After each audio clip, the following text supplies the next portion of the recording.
This is Horror Sucks, the podcast where we watch horror movies and tell you why they suck. I'm Ashley Atkins, and I just got back from Aruba. I'm Carter Rhodes, and I did not. I just got back from doing nothing. I was supposed to record a filler episode, and I just didn't. You didn't? It was a busy week. Uh-huh. Anyway, this week, to follow up Insidious, we've decided to do Insidious the Red Door, which we saw in theaters. We did. Before we get started, though, is there a special message you want to give someone? Happy birthday, Nika. Yeah. Today's Nika's birthday. The day we record. Yeah. Guest of Coraline. Yes. Guest star of Coraline. You're right. Okay, now we can So, how many Insidious movies have you seen? Two. Yep. Is Same that here. many? Okay. Before we went to see Insidious, Val and I watched a Insidious recap, and I think going forward, that is the way that we should be doing it. That was awesome. It's just boiled down to like a couple of short 20 minutes. I got through 5 movies. It was awesome. You know, I didn't see the second one, and it is shown in this movie, but I have to say it was presented in a way where I did not need to see it. So, just to recap real quick. Should we we talk about how the podcast works first? Oh, yeah, we should talk about how the podcast works. So, podcast works, we watch a movie, and then we talk about it. We give you the plot, some fun facts. We kind of analyze it in the good, the bad, and the spooky. We talk about our overall impressions. We give a quote, and then we give a rating. Yes. We can probably bypass a recap and just say, go listen to our episode on Insidious. I mean, this is going to be a very brief recap of the series. You're right. Okay. Yeah, please listen to our last episode. That's actually a really good idea. I'm going to entirely skip Insidious because our immediately previous episode to this one is going to be covering Insidious. So, Insidious 2 takes place almost immediately afterwards, and it's dealing with like the fallout of the fact that Josh was possessed by the bride in black, who turns out to be just some dude that saw Josh in a hospital and like started fantasizing about the innocence of youth or whatever. And eventually he tries to kill his family, and they bring back the real Josh, and they're like, the only way to keep everyone safe is if we hypnotize just Josh and Dalton. Everyone else is going to be okay. I don't know why they didn't just hypnotize the whole family. I know. So, it was a traumatic experience for 2 of the kids. He tried to kill them like Shining style with an axe. So then the next 2 movies, I'm not even going to get into those, but the next 2 movies were like a prequel and then a sequel to the prequel, which is still before the first movie. So chronologically, the movies go 3, 4, 1, 2, Insidious the Red Door. So here's the plot for Insidious the Red Door. This I'm actually going to get into detail on. This is what Ashley and I paid $9.25 for a ticket to see. So this takes place 9 years after the possession. It just jump cuts to Josh's mom. She's dead, and they're at her funeral. And Josh has divorced his wife, Renee, and She divorced him. Right, yes, we'll get into that. Give her the respect she deserves. You're right. They have separated. Divorced, but it was very much she divorced him. So he's kind of just like struggling out there. Emotionally. Yeah, well, in a lot of ways. Seemingly, the hypnosis has caused some sort of cognitive issues for him. Hey, that's true. He describes feeling like he's in a fog, which has affected his relationship with his family, especially Dalton, who he's particularly tense with. As an effort to reconnect with him, he drops him off at college, and Dalton accidentally gets paired with a female roommate named Chris, and then, I don't know, Josh leaves or something. They get into a fight. Yeah. So it's a liberal arts college. Dalton is a artist, so he draws a lot, and he meets his art teacher who attempts to get him to like search deep down by the way, we hear from his point of view what happened. He describes being in a coma for an entire year, which was canonically accurate. People lied to him and told him that it was like meningitis or something. And he says, the weird thing is, though, I don't remember getting sick or anything. I just remember like closing my eyes and opening them, and it was a year later. So he starts trying to dig deep, and he starts painting this door.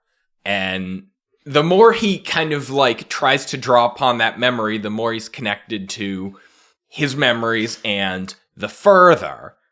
I really hope you guys listened to the last episode, but just in case you didn't, Dalton and his father both have the ability to like astral project. Yes. Essentially, like their soul sleepwalks, and it can travel this paranormal realm called the Further, which is where basically just a bunch of demons and tortured souls live. And so he's kind of like digging into that. He and Chris go to a frat party where he sees this student who can't stop vomiting. And eventually he discovers that that was a student who died in like by binge drinking at a party a year or so prior. And so he's like, oh my God, I can talk to ghosts. And he starts to attempt to do this. He has some weird moments, and eventually something that the kid said to him while he was astral projecting, the kid said, close the door. And that's bothering him. So he goes, I'm going to go back to the frat house and try that. He doesn't see the guy, but Chris, while watching over his body, is attacked by something. So he's like, you know what? I'm done with this. I'm not doing this anymore. And he's looking at his painting. It's a red door, and there's like this figure in the corner that's kind of starting to emerge. And he receives just a call out of nowhere from his brother, younger brother, who's like, man, I used to have this dream that Dad would try to kill us. And he astral projects or something one last time and finishes the painting. And it's a painting of Josh trying to kill them. I'm going to get into it later, but it doesn't look anything like Josh. So there's some weird time travel stuff. I don't want to get into that. But eventually, he's, astral projecting in the Further, and he sees Josh about to attack his past self. And when he goes to tackle Josh, he's like transported back into the lair of the lipstick demon, which is where he was kept for the entirety of Insidious 1. So he's back there 9 years later. And the lipstick demon apparently could have been anyone, I suppose, just zooms right into his body.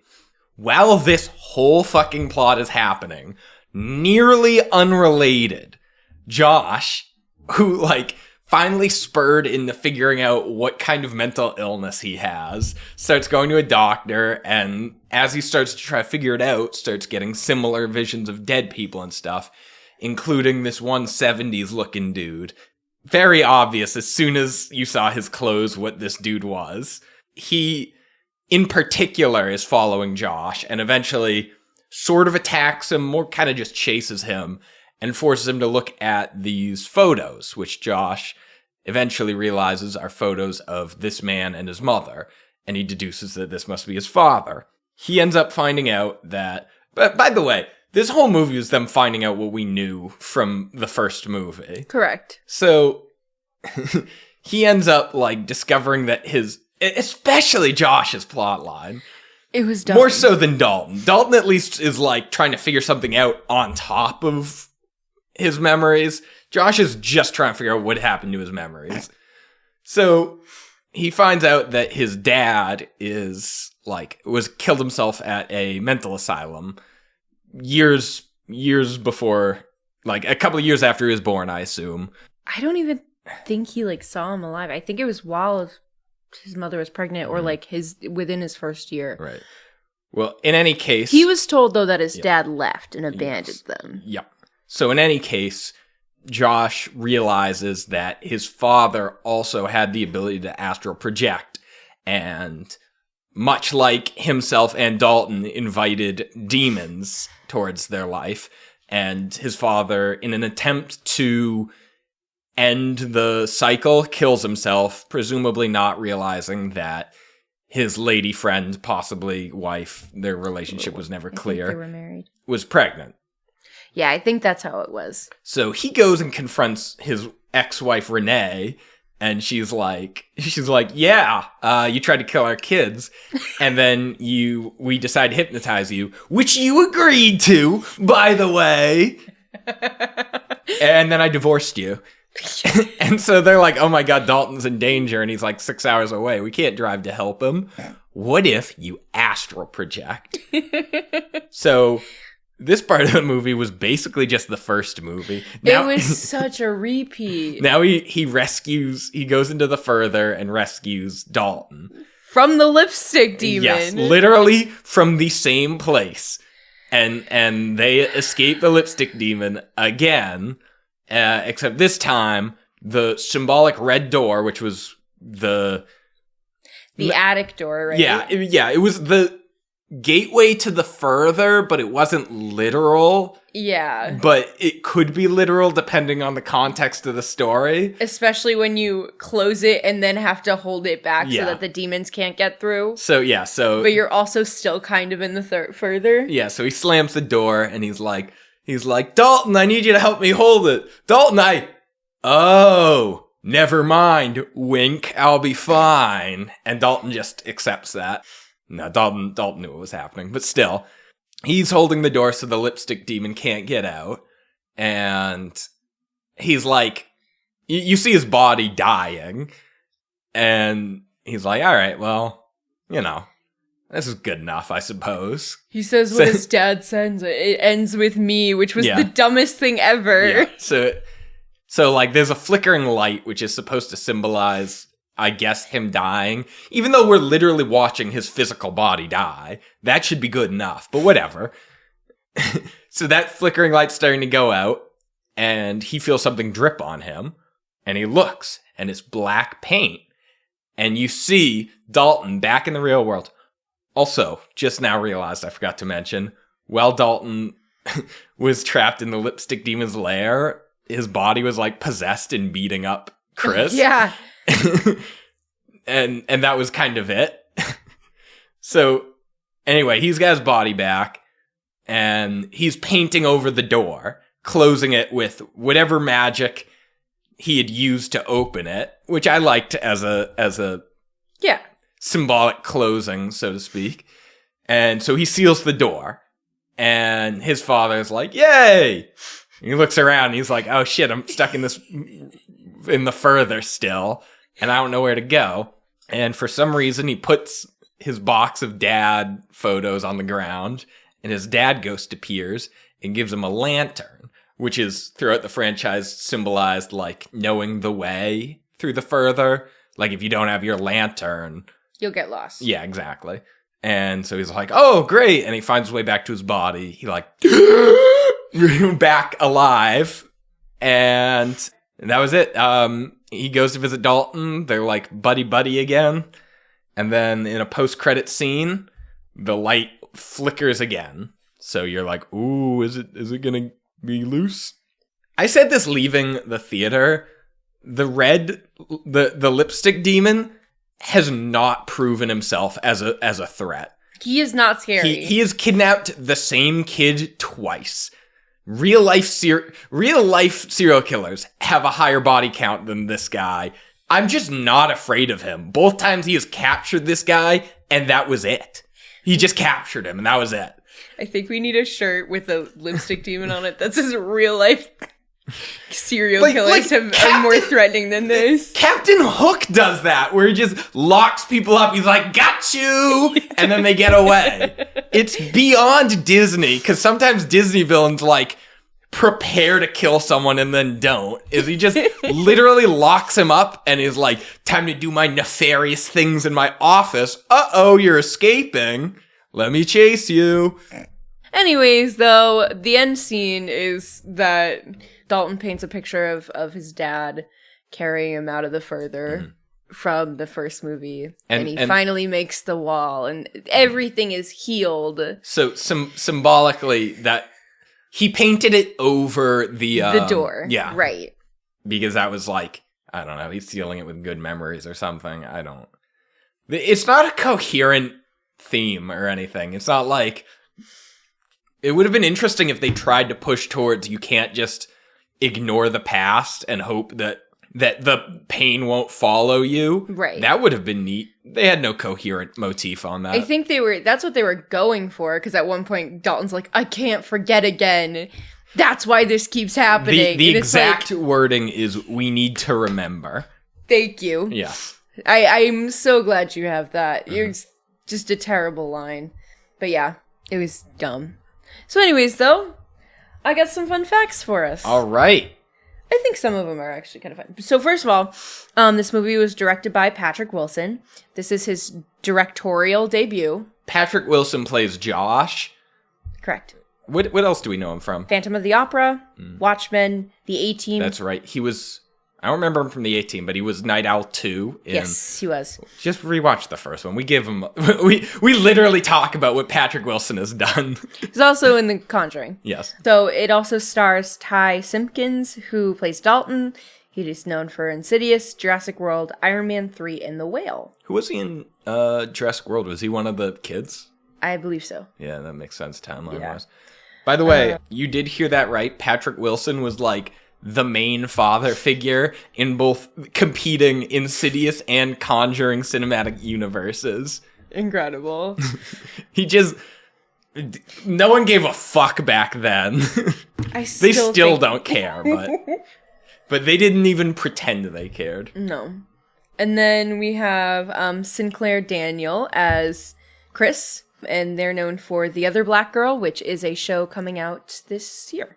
Nice. And then we have Rose Byrne, who plays Renee. She's known for Star Wars Episode 2 Attack of the Clones, Bridesmaids, Instant Family, and Neighbors. Hayam Abbas was Professor Argaman, and they're known for The Syrian Bride, Blade Runner 2049, Hellraiser 2022, and Succession. I'm sorry, who is this? The professor. I don't remember her in Blade Runner. Doesn't matter. Blade Runner 2049. Right. Believe you me, I know my Blade Runners. I'm just making sure you heard me correctly, that's all. Okay, so now for the fun facts. The song featured in the end credits is Stay, performed by Ghost, featuring Patrick Wilson. It's a cover song. Do we know what his role in that was? Because I don't think he was singing. I think he was. I'll look it up. You look it up. The college featured in the film is named after Jane Pierce, who is one of the former first ladies. She was an occultist who would hold seances in the White House to communicate with her dead son. The trailer says 10 years later, while the movie says 9. This is the first Insidious installment not to be written by creator Lee Whannell. They were passed off to Scott Teems, who co-wrote Halloween Kills, Firestarter for Blumhouse. I'm gonna be quiet about that. Okay. So by the way, yes, Ghost covered the 1992 Shakespeare Sister song "Stay," and it features a guest spot. I don't know what that means.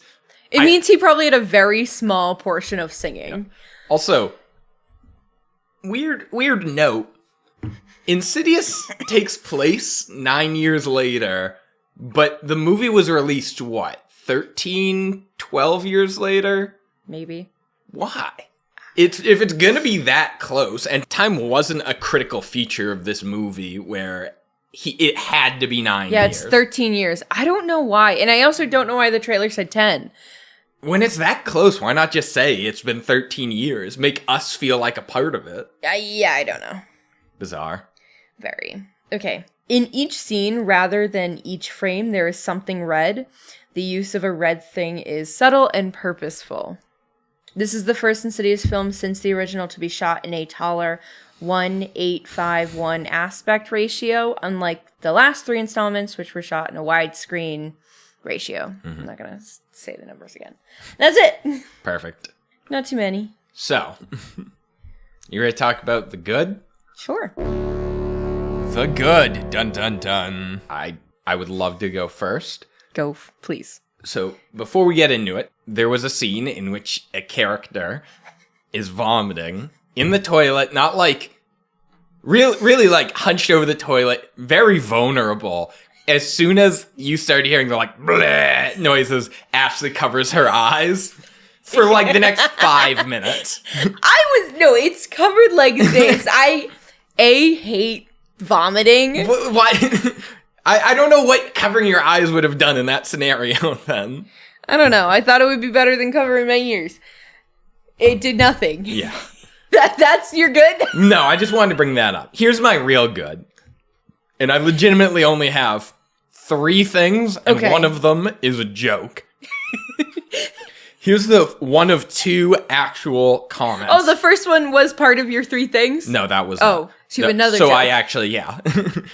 So the jump scares in this movie are fucking excellent. They are a masterclass of tension and payoff. There's first of all, towards the beginning of the movie, there's this very boring texting scene in which he's like trying to figure out what to text Dalton to be like, hey buddy, mind if I drive you to school? And while he's doing that, very slowly, you see this colorful but blurry thing. Can't even make out what it is, moving towards him. That's it. Just setting up that something's approaching him. And then, throughout the movie, it becomes clear that that is his brightly dressed 70s dad. It takes him a while to pop up. It's really good. Mm-hmm. But in the doctor recommends that Josh start playing a memory game like that kids do. You know, just the like cards upside down. Like, look, you see the monkey, find the card that has the monkey on it. Except for some reason he's doing it with pictures of his family. And for some reason he's doing it against his window, taped up to his window, and he's flipping them up. And while he's doing that, as he flips up the center thing, you see standing on his neighbor's lawn is the thing, his dad. We don't know it's his dad yet. He shuts it, messes around with it, flips it up. The dad is much closer. Very tense scene, messes it around, and he's making you wait. The first thing he flips up is his mother. He goes through all the cards, flips up his mother again, and he goes, Mom, Mom, Mom, where's Mom? And you know, it is the dead center of the camera. You know he is going to pick the center one. And he just can't remember it, and he tears it down, and there's nothing there. And he goes to put it up one more time, and it fucking bursts through the window. Scared the shit out of me. I have not seen Carter scared many times. He jumped out of his seat. It managed the tension perfectly. It was really good. And then subverted it in a very, like, scary way. No, it was great. Mm-hmm. It was also, like, super simple. Mm-hmm. It was just, the timing is what was scary. It wasn't, that he did something scary. He burst through a window. Mm-hmm. But when you put it perfectly like that, ooh. Mm-hmm. Oh, yes. There were a few jump scares that were like that. The other one that I really liked was when he was... in the MRI machine? No, that one was good, but... Okay. The one I liked was the jump scare when he's, like, messing with Chris's bed. Oh, yeah, that was good. Trying to rub the lipstick because there's, like, a lipstick handprint on it. He's trying to clean that up. Little bit earlier, we had been introduced, when he was walking through the further, of this thing following him. He never even saw it. All we know was it kind of scuttled on the ground, and it was low to the ground. So the camera is shot low as he's trying to clean this up. It's like partially under the bed, and it like really is leading you to believe that something is under the bed, and all of a sudden the covers sit up and lunge at him. I forgot about that one. It is so good at managing what you were expecting to happen and scaring the shit out of you. Yeah. I stand by what I said, that it manages your expectations and pay off very well. Yes.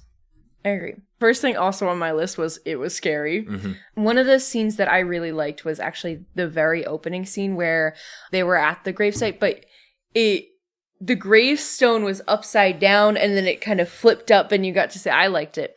That was it was a good shot. Disappointing from there on, but... Yeah. My final, like, sincere good note about this movie was when Dalton got brought back to the lipstick demon's lair, it's like has these mannequins posed in positions of his family throughout their experiences, and it's got like lights and music, and it very much felt like a production, which I assume if you're a demon, that's kind of like all you have left is showmanship. If you're just waiting 9 years for some shithead to graduate high school so he can take an art class and remember that you once scared the shit out of him. Like, all you can do is prepare for that moment and have fun with it. I like very showy villains. My favorite is Hades. Hades is the best villain. One of the other things I liked, I really enjoyed Chris as a friend for Dalton. Mm-hmm. She was your, classy, classic, good, quirky. Good save, because she was not classy. She was not classy, no. She was your classic, quirky friend, but she wasn't annoying. And I really liked just, most of her motivations and, her being like, whoa, this is too real, I'm out, pretty quickly. Mm-hmm. And she does come back, but, she kind of had a no-nonsense vibe, but also was a little out there. If I could present a counter-argument, she was way too much. She was, constantly trying to make silly jokes and do her British accent. And she's like, want to blow on my hooter? It's what I call my... What do you call that? It's the shitty little... The blowing keyboard? Yeah, but the cheap plastic version. Yes. Not the nice... It's like a breath-powered accordion kind of thing. I don't know what I guess that's fair. A keytar? I think it's a keytar. No, a keytar is a guitar that's a keyboard. Well, regardless, we don't actually know what it's called. We just know she calls it her hooter. And she intentionally phrases it to make it sound like she's propositioning people. Okay, she was definitely a little silly and ridiculous in the beginning. But she definitely chills out as soon as shit starts happening. I disagree. I think she went even, she was doing the British accent with people. Yeah, that's not chilling out. No, that was well into the movie that she did that. That wasn't until. So, Carter, here's the thing. I think I know why you don't like her, and it's because she's very similar to you in the sense that you like to tell jokes all the time and stuff like that. That's not true. No, at all. That's not it. That's not it at all. Did you say that's not true? No, I didn't say that. I said that's not it at all. Okay. You looked at her and it reminded. No, just kidding with Good. You. I really just wanted to see how you would react to that. I like to put on a fake British accent. I'm a weirdo. It was like if they tried to make Weird Al a teenage girl, but also have sexual tension with the protagonist, which is to say, just being his Weird Al self. You haven't seen enough. Oh, you've seen quite a bit of rom-coms. You haven't seen enough Hallmark movies because it's that character times 10 for every single movie. Okay. You do understand why comparing a character to one of the most superficial genres is not a compliment, though, right? I never said it was a compliment. Okay, good. I liked her, though. Okay. I don't know. That's always allowed. I disagree. Barely. I disagree, but you're allowed to think allowed. I really liked the guy in the diaper giving himself the "you're a star" talk in the bathroom. That was. It wasn't as good as your talks, but so he was hyping himself up. I just didn't like how over the top it was. They were going for juxtaposition of frat guys dressed in diapers, eating poop drinks or whatever it is, and getting out Magnum condoms. It just wasn't very funny. No. Especially because a diaper party as a concept is a hilarious thing. And the fact that they threw it in there was bearing the lead. Yeah. Not even bearing the lead. Oh no, I don't like the diapers or the party. I just liked the him staring. You got this. You got yeah. It just that's all it was. What do you call that? Bearing the lead is when you don't mention the most important thing until the end, or until later. What would you call that if you don't make a big deal out of the most important thing? Shoving it under the rug? I guess so. Toning it down? No. Distracting? I don't know. It doesn't matter. It doesn't matter. And then my final insincere good is that they showed Patrick Wilson, Josh, going through his life in the most pathetic way possible. He, like, wakes up after going from the doctor, and the doctor tells you, I don't know what's wrong. I don't know what ruins your life. That sucks. Maybe you should do a kid's game to help you remember. He, like, goes downstairs, eats what I assume is dry oatmeal, because Dalton made a comment about it. And then, like, someone texts him and he puts on his glasses to read it because he's old as shit. Then he's playing a game and he just can't remember anything. He's texting people and they're leaving him on red. I'm like, it's the most pathetic life I've ever seen. Him playing the game and doing so horribly, like, I almost walked out at that point. I just was like, this is what we paid to watch. It was... They did a really good job of throwing that jump scare in there, because if they didn't, but he could have won the game a unwatchable. little. Like, he didn't have to do so horribly in this game. I will say, from a storytelling perspective, they were clearly leading you to believe that he was going to go, oh, it's this one, yeah, and flip it, and you get jump scared. I guess that's true. And the fact that it didn't do that kind of kept you tense. Are you ready to talk about the bad? Yeah, oh yeah, I'm ready for the bad. The bad. Okay, do you mind if I start again? Because I am fired up about this one. Go ahead. Renee, Josh's wife, is the worst person alive. Yes. She has her husband hypnotized, which admittedly he agrees to.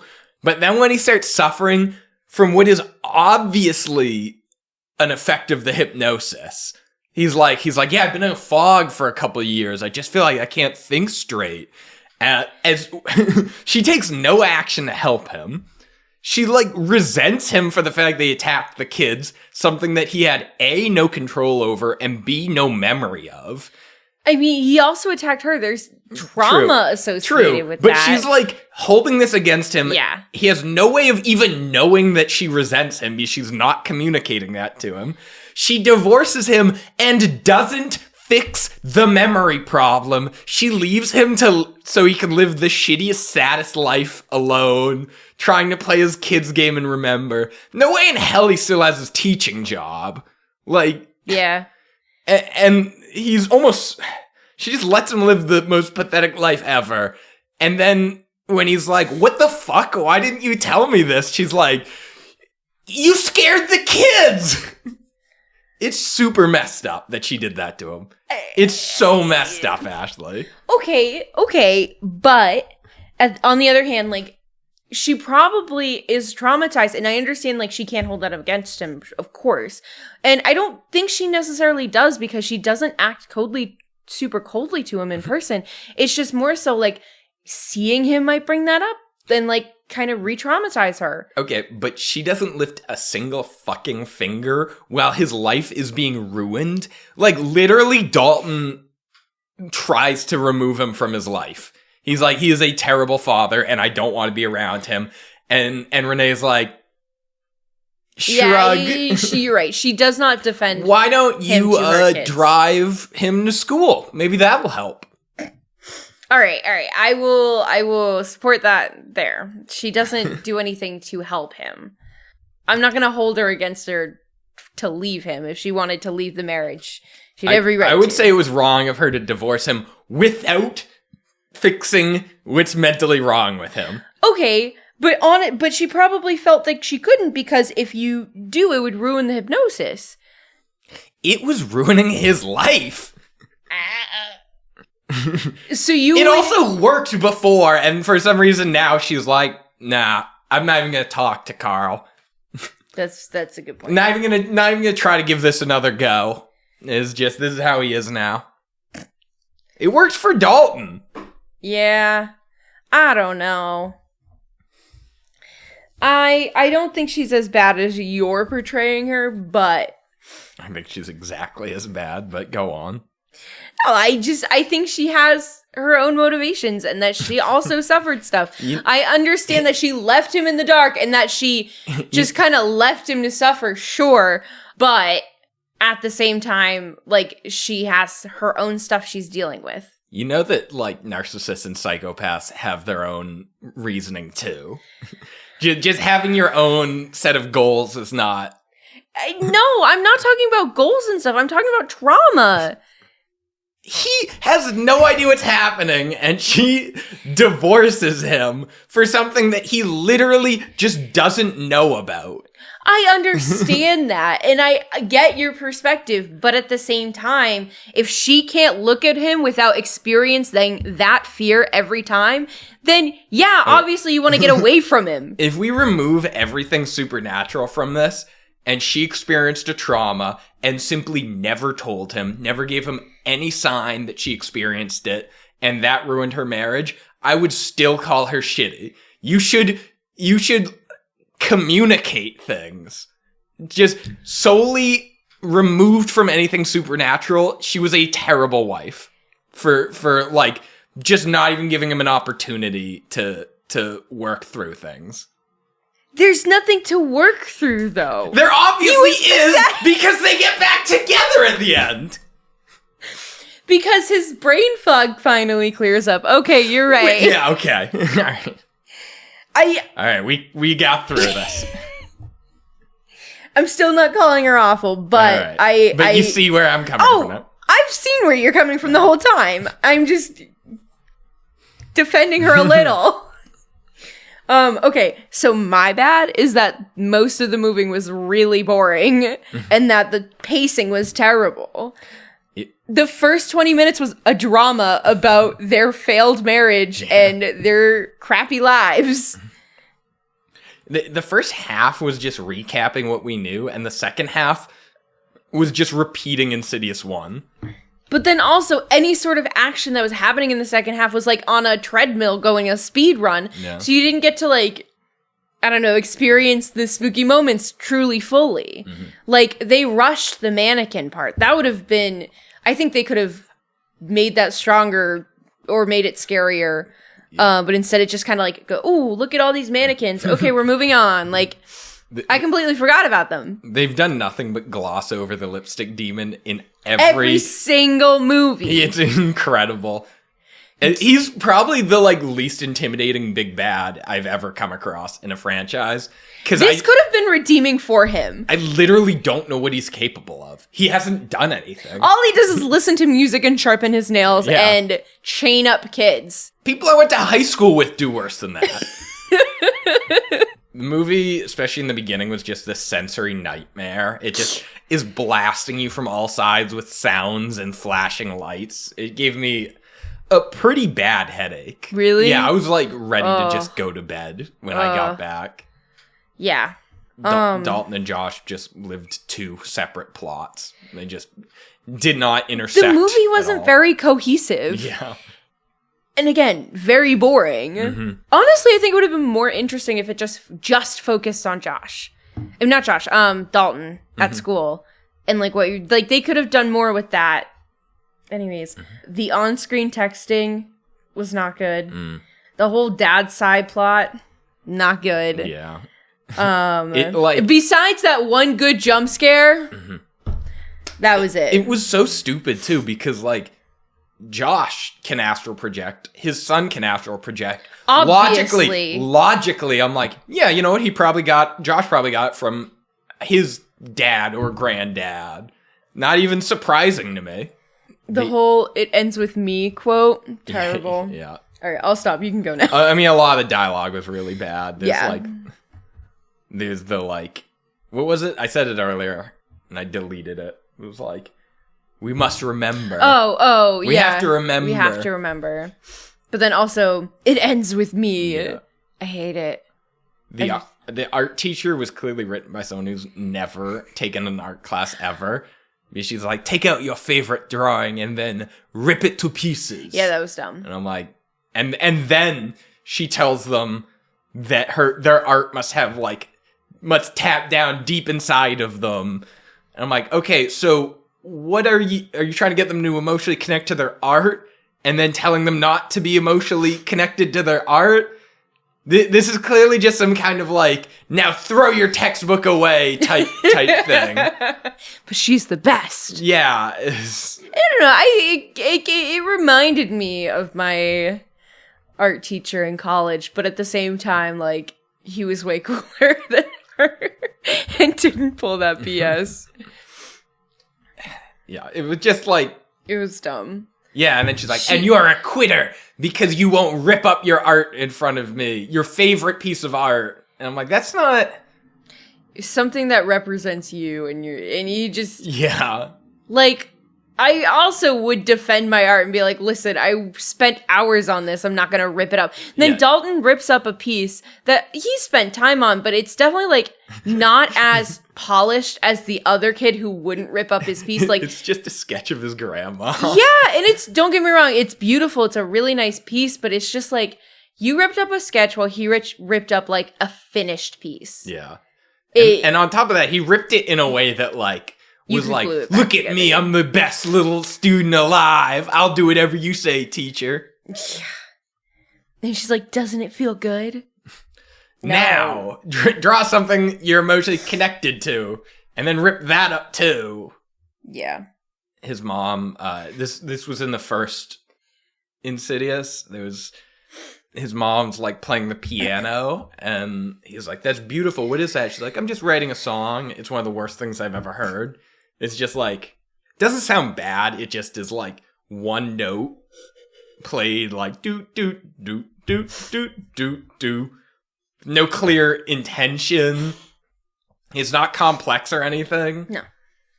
That's if I were to write a song. Yeah. I could totally do that. It's like, you could play it with one finger on each hand. You could play it with one finger on one hand. Yeah. And just like, ding, ding, ding, ding, ding, ding. I really hated the frat party and like the argument of him and his dad because the dad's like, oh, you're gonna love going to the frat party. He's like, do you even know me at all? I would also be like, Dad, what the fuck are you talking about? If he was like, son, I picked you up this frat party rush thing. I'd be like, no, thank you. I'd just be like, yeah, okay, whatever. And just throw it away. Like, I don't need to get into an altercation with my parent who is dropping me off at college and leaving. That's fair. Like, I suppose that's fair. But then also the frat party where they had the pledges wearing the diapers, but then also what I kind of assumed to be the president is also wearing a diaper made no sense. They clearly have never... just don't get the concept of a diaper party. You can't have some people be in diapers and other people not. I don't think it was a diaper party. I think it was for like a hazing for the pledges. All right, but then if the president's wearing it... That's what doesn't make sense. I think everyone in the frat was wearing it. Which, no, it was just that one kid at the front and then the president. I'm pretty sure a bunch of people were wearing it. I don't think I saw anyone else wearing it. Maybe like one other... You're right, maybe one or two other people. But... I was just very confused by the diapers and who was supposed to be wearing them and who not. Because I assumed it was hazing. Mm-hmm. The spooky picture that Dalton paints just doesn't look anything like Josh. No! Like, there's a point where they zoom in on it as a like, oh my god. And I honestly didn't realize I was supposed to think it was Josh. I thought it was Kathy Bates. It looked like Kathy Bates in Misery. It took me a really long time to figure out that it was the father. Mm-hmm. And he's like, he sends it to the brother. He's like, it's Dad. Yeah. I remember. Oh my god. And then my last bad note about this movie is that they just take Patrick Wilson's word that he's back, even though that was literally how Insidious 1 ended, was he's like, yeah, I'm back, but I'm not. He's like, yeah, I'm back. And everyone's like, okay, good enough for me.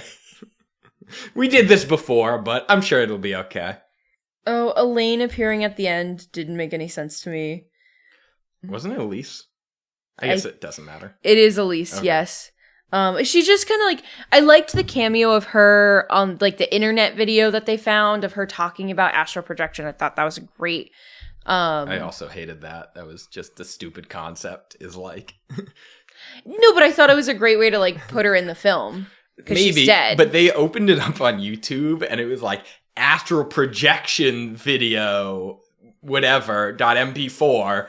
And they open it and it's like 54 seconds long. Yeah. All right. You saw how long it was going to take. It was stupid. You're absolutely right. I just liked the idea of like pulling her in that way. Mm-hmm. But then she appears as a ghost at the end. And I was like, why are you here? Yeah. Like, I don't get it. I mean, get those royalties, but like, no. So that's, I had a complaint about that. And then I just felt like the movie tried way too hard to tie up all the loose ends that didn't need to be tied up. Like, I mean, most of it was the divorce that they created for this movie, and then also introducing his father, and then yada, yada, yada. It just, like, it was so much. Mm-hmm. Yeah, that's it. All right. Are you ready to talk about the spooky? Yes. The spooky! I thought all the jump scares were very spooky. Yes. I was frightened during the movie. It was good. Yes. We kind of glossed over it, but I really liked the MRI scene. Because he's in the MRI machine, the lights go out, and he's like trying to be like, hey, hello, let me out. And every time he like lifts his head or moves it, his eyes just like flash with like a light that's at a distance. And I don't know, that was what got me, but then also there was a good jump scare. Mm-hmm. I liked when Dalton goes in the first time, just books it for Chris's room, opens the door and starts playing with her, like, thing. That must have been the scariest moment of her fucking life. Yeah. Is the doors open, she hears her music thing play, and then it falls to the ground. I would be frightened. What he stupidly does, though, is play the notes that he played for her earlier when he played with it. And so she knew it was him. Because it was a very simple melody. Like, and unique. No one would be caught dead doing that. It just was like, she immediately goes to his door holding it. She literally. In my mind, that's a cursed object. I would never touch it again. But she's holding it. She's like, this isn't funny. Yeah. Why are you messing it with me? And he's like, what are you talking about? And then, you know, but it just, yeah. So, my final thoughts on this movie is that it's an extremely mediocre, even bad movie with some outstanding jump scares. I'm so impressed by what they were able to bring. I agree. Especially considering the quality of the rest of the movie. I will double down that it was bad, but had great jump scares. It was very scary. Yeah, I'm gonna rank that like a 5 Insidious movies. You're giving it a 5? Yeah, and almost all of it is carried by the things they do well. I'm giving it a 4 because I was really bored. God, the scene in which he's like texting and he types out something and deletes it is so boring. 4 very bad texting scenes. Yeah, and then the memorial line highlight is Quentin or whatever the younger brother's name is. I don't know. For Foster, whatever. He's on the phone with Dalton, and Dalton is like, "What is it? Tell me, little brother." Just the stupidest sentence I've ever heard in my life. The dialogue was awful. All right, that is it. We stayed pretty on track this episode. Yeah, there was more to say than the last one, I think. Yeah. That helps. So what are we watching next? I don't know. Dungeons and Dragons. That's not a horror movie. But it does take place in my D&D world. You'll find out tomorrow or whenever. Oh wait, no, we're gonna do The Blackening. Okay, yeah, we'll watch The Blackening. I actually want to watch that. Okay. All right. Well, thank you all for listening. If you like what you heard, follow us on Instagram, subscribe to our website. We did get a new subscription on the site. Nice. And I was so excited. I looked, it is a spam email. Yeah. Yeah, that makes sense. But you can subscribe. I don't have a weekly newsletter yet because we don't really have enough subscribers for that. But if you want to hear weekly updates, maybe. And then also make sure if you like what you heard, give us a review or a rating. We really need them. And stay spooky. Horror Sex is brought to you by Wild Thing Media. Editing done by Carter. Production done by me. Bye.